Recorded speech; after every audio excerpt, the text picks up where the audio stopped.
Guys, I did it. I made a prototype version of Photoshop 2030. Everything is inside. It's a revolutionary piece of tech, and let me show you how I did it. I started this project by taking a photo of myself, and in front of me, as you can see, I have LED tube light that will emulate a hologram. Actually, let me show you the light setup. Okay, the light setup is really simple. I have a big octabox on the left side with a grid so that the light is not spilling back on the background. I have this small power tube too. It's amazing small LED light. I have a review of that. You can check it out.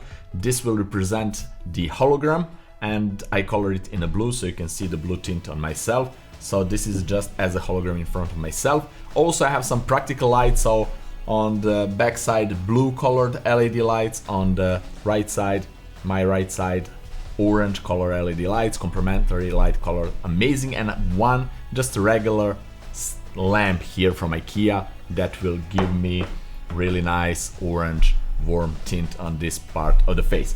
Now let's go back to the Photoshop. Then I took a snapshot of Photoshop. I opened my Doctor Strange astral body projection file. I unzoomed the photo all the way down so you cannot see it on the screen, but I have all the layers on the right side. Then I transformed this, flip it horizontally and put it in a screen blending mode so to have it transparent. Also did the same with the photo of Doctor Strange astral body projection, and then transform everything to make like a curvy screen with the warp transform tool. And also I use perspective transform just to stretch the upper corners to have like tilted screen. Then I turn everything into a blue. What was that? You don't get it how I turn it into a blue. It's really simple. Let me show you. So this part, you already got it. I just transformed this, and then from normal blending mode, as you can see right here, I turn this into a screen blending mode, both of these layers, and this is how I have it. Now to turn it into blue and to add that kind of glow, guys, it's so simple. Just use hue and saturation adjustment layer, clip it to affect only the layer below, colorize, turn it to blue, and it's blue. Okay, but I don't want to turn this into blue, I want this layer down below. So now it's blue, now we need to add a glow. To add a glow, double click on the layer, then go right here and click outer glow, and that's it. Now you need to choose a color. I will go with a blue color, obviously. So something like that. And now you play with these settings. So maybe you want more of the glow, so you want to add the spread and the size, and also inner glow. So let's go to inner glow. Choose a color. The color is already blue, so we can choose the amount. This is pretty cool. Before and after inner glow, I like it. Just press OK, and you can just make a copy by holding Alt or Option key, Alt or Option on a Mac. Just drag it right there, and now you have exactly the same thing on the second screen. So this is how easy and simple I added a glow and a blue tint to these layers. Let's go back to the video. Okay, then I took a snapshot of some tools like color balance and curve tool in Photoshop and did exactly the same thing that I did with the screens. I colored it in blue, inverted, screen blending mode. And I tried to modify it to fit on the screen to transform it, but I didn't like how that went. It doesn't fit the perspective of the screen curvature. So I ended up creating some lines, as you can see right here, and these lines are for making a grid.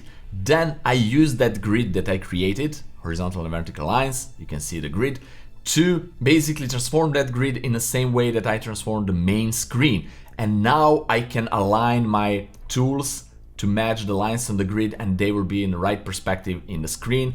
And this is how I ended up putting all the other assets you will see on the screen by using that grid. It's an amazing way to use something as a guideline for anything that you want to put on some kind of perspective, either screen or whatever. So here I tried to create my own like points on the curves. I ended up making these squares and to boost up the curve line a little bit, and this is how it is. So I'm like making some curves adjustment with my finger, but I didn't like that. Then I decided to create my own like a tool, like futuristic tool, the next version of Photoshop, the future version of Photoshop, and this tool will be for changing the opacity and hardness of the brush. And this is what I did.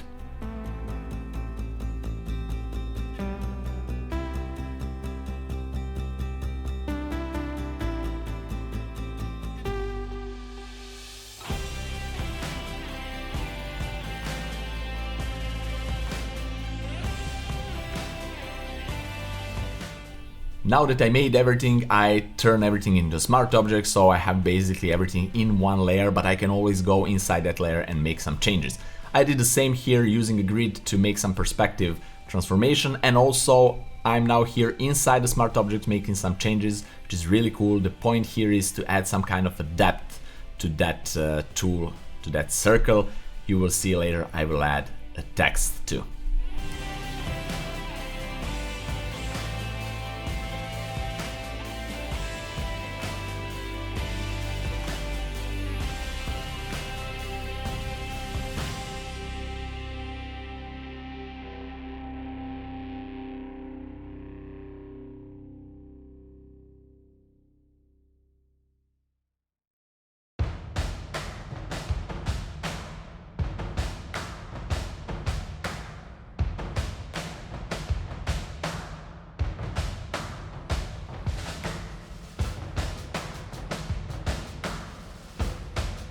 Stop! Let's make short interruption to mention the sponsor for today's video. This video is sponsored by Skillshare, so thank you Skillshare for that. Skillshare is an amazing online learning platform where you can expand your current skills or gain some new skills. New skills are always welcome. The more things you know, the more things you can do, especially in photo manipulation world. Skillshare is an online learning community for creatives where millions come together to take the next step in their creative journey. Skillshare offers thousands of inspiring classes for creatives and curious people on photo editing, video effects like After Effects, even 3D, or something completely different like maybe cooking, etc. With so much to explore, real projects to create, and the support of fellow creatives, Skillshare empowers you to accomplish real growth. They're offering classes designed for real life, so you can move your creative journey forward without putting life on hold. You can learn and grow with short classes that fits your busy routine. And because Skillshare is sponsoring today's video, they're giving first of my 1000 subscribers free trial of Skillshare, so you can check it out completely for free. All you need to do is to follow the link down there in the description and be fast. Be in first 1000 people who click on that link. Also, Skillshare is pretty affordable. The annual plan is less than $10 per month, so if you like it, you can continue using Skillshare. If you don't like it after free trial, you can just cancel it, no questions asked. Alright, now let's go back into the video.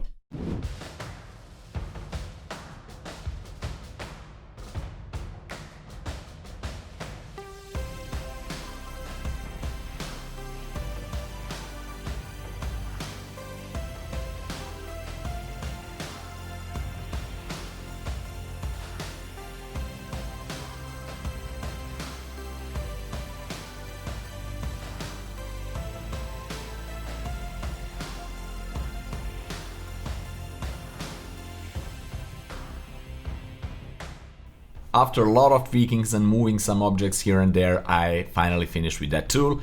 I will later just change the font. Then I added few more elements to the scene. Again, I used that grid to position that properly and so on and so forth, like I did before, and colorize in the same way like I colorize the screen and every other object element that I will put there.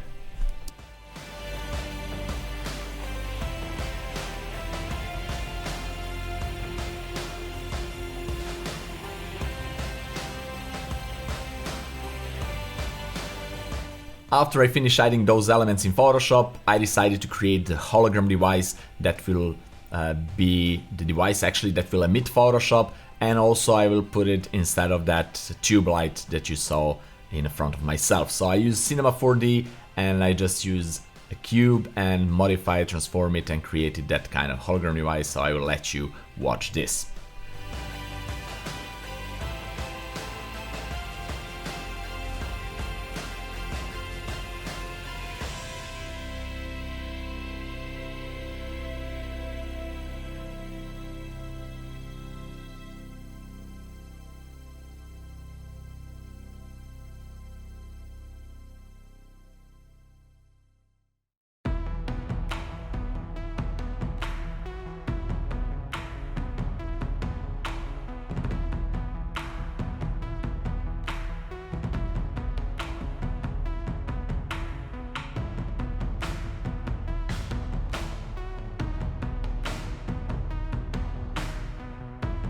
After I finished everything in Cinema 4D, I rendered it out, put it in Photoshop, and this is how it looks. Then I decided to add some kind of a screen on that. This is what I drew in Photoshop, and just use the text, put it there, and put it also a few elements like the battery percentage level and the number of layers. You will see that later. Here I modified this a little bit, like emboss it into this device, and also made the color into blue, glowing a little bit. And also I will do the same with the text, change it eventually into the orange because I liked it like that better, but here I just tweaked this how I liked it.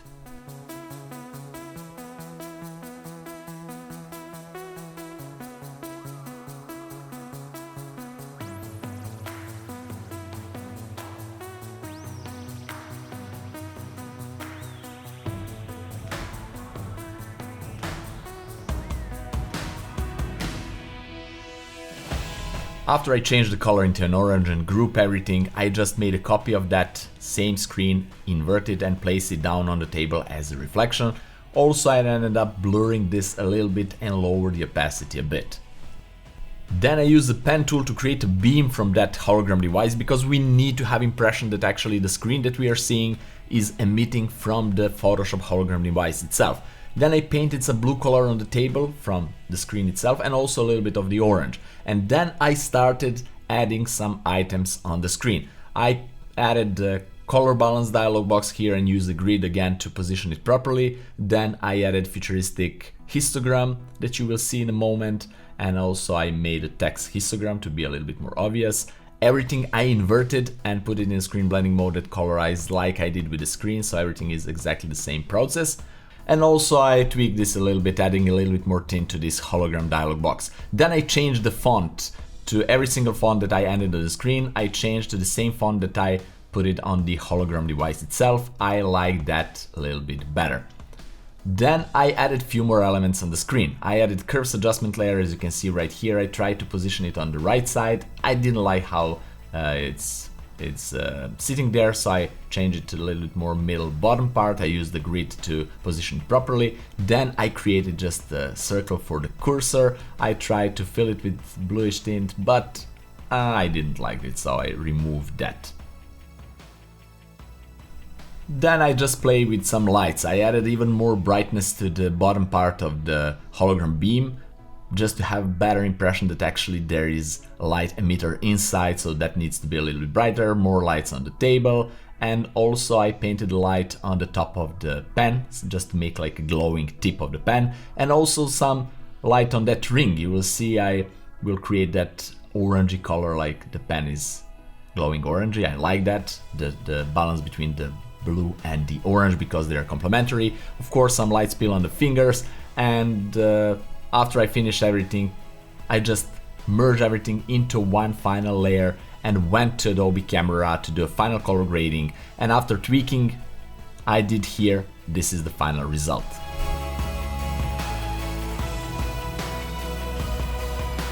Who knows, maybe in the future we will have hologram screens with devices like this.